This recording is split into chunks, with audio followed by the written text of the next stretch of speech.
Voici le tout nouveau Pixel 9 Pro XL et il est temps de le comparer avec l'iPhone 15 Pro Max et le S24 Ultra. Oui, je partagerai aussi quelques exemples de photos à la fin, alors assure-toi de regarder jusqu'au bout. Côté design, j'adore ces trois appareils, aucun d'eux n'a de bordure épaisse sur les côtés, le bas ou le haut. Le Pixel a une forme arrondie, similaire à l'iPhone, mais avec un trou pour la caméra selfie qui est moins gênant. Samsung, de son côté, a opté pour un look plus carré et angulaire, ce que j'aime beaucoup. Cette vidéo est signée TechDroider et j'ai pris soin de tout traduire en français, rien que pour tout. Le Pixel utilise le dernier écran M14 de Samsung qui est à la fois lumineux et économe en énergie. Ce que j'apprécie particulièrement, c'est que le Pixel et le Samsung ont tous deux un petit trou centré pour la caméra selfie et non pas une découpe en forme de pilule qui est franchement moche. Ce genre de découpe reste toujours visible quand tu regardes des films ou joues à des jeux, ce qui peut être assez gênant. Le Pixel et le Samsung sont tous deux équipés d'un capteur d'empreinte digitale ultrasonique, offrant ainsi une authentification de classe mondiale. De son côté, l'iPhone utilise Face ID, qui est également rapide et sécurisé. Samsung et iPhone ont chacun un élément spécial. Pour Samsung, c'est la magie du S Pen qui te permet d'écrire sous l'eau, de prendre des photos et même de zoomer sur les images. Du côté de l'iPhone, il y a le bouton d'action qui peut être utilisé pour différentes fonctions comme allumer la lampe torche, ouvrir l'appareil photo ou activer le mode silencieux. Quant au Pixel 9 Pro XL, il est équipé d'un thermomètre à l'arrière qui peut être utilisé pour vérifier la température ou même scanner la température corporelle. Côté logiciel et performance, nous avons ici Android 14 avec Pixel 8, iOS 17 et Samsung One UI 6. À l'avenir, tous ces appareils recevront les dernières mises à jour logicielles. Android 15, iOS 18 et One UI 7. Android 14 avec l'interface Pixel 8 est super stable et il ne faut pas oublier que la série Pixel 9 bénéficiera de 7 ans de mise à jour du système d'exploitation et de 7 ans de correctifs de sécurité.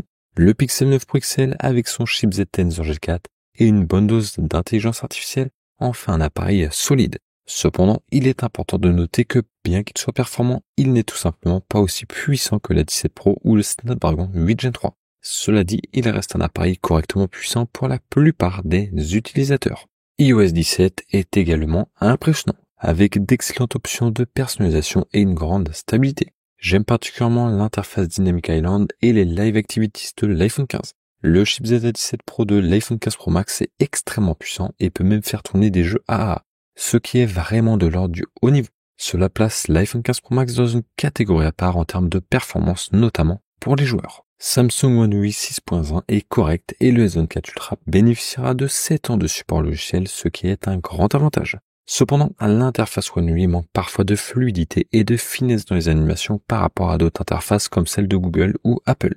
J'espère aussi que cela s'améliorera avec One UI 7 car Samsung a fait des progrès constants dans l'optimisation de son interface utilisateur. Il y a des fonctionnalités d'IA excitantes sur tous les appareils. Le Pixel 9 Pro XL peut générer des images avec l'IA grâce à Pixel Studio, t'ajouter dans une photo et même réimaginer des photos. Il y a aussi STX Assist qui peut t'aider avec la grammaire, mais cette fonctionnalité est exclusive aux États-Unis. Samsung a des fonctionnalités d'IA similaires grâce à Galaxy AI qui peut réécrire des phrases, résumer des sites web ou des articles, éditer des photos et même convertir des vidéos normales en ultra ralenti grâce à l'IA.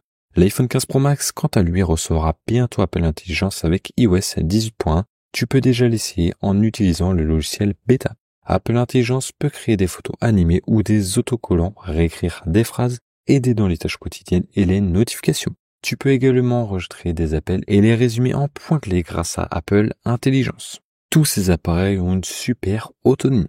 Samsung et Pixel ont chacun une batterie d'environ 5000 mAh, tandis que l'iPhone a une batterie de 4400 mAh.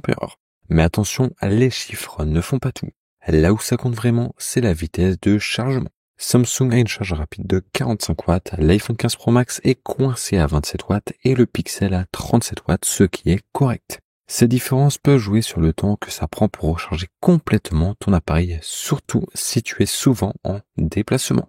Voici quelques exemples de photos que j'ai prises avec tous ces appareils et comme tu peux le voir, ils ont tous fait un excellent travail. Tu peux choisir n'importe lequel d'entre eux et je suis sûr que tu ne le regretteras pas. Pour les images de nuit, je trouve que Samsung s'en sort légèrement mieux. En ce qui concerne les images en plein jour et en conditions de lumière normale, c'est le Pixel et l'iPhone qui brillent. Pour le zoom 5 et 10 fois, le Pixel et le Samsung sont meilleurs, tandis que l'iPhone présente un peu de bruit. Encore une fois, je pense qu'ils ont tous fait un travail fantastique. C'est à toi de juger, alors n'hésite pas à commenter pour dire lequel, selon toi, a fait le meilleur travail. En résumé, si tu cherches les meilleures performances, la meilleure autonomie de batterie et un logiciel correct, tu peux opter pour le Samsung ou l'iPhone. Mais si tu veux la meilleure expérience logicielle, le Pixel est celui qu'il te faut. Le Tensor G4 est suffisamment puissant pour le gaming et le multitâche sans problème, mais il n'atteint pas le niveau de l'A17 Pro ou du Snapdragon Gen 3 en termes d'utilisation intensive.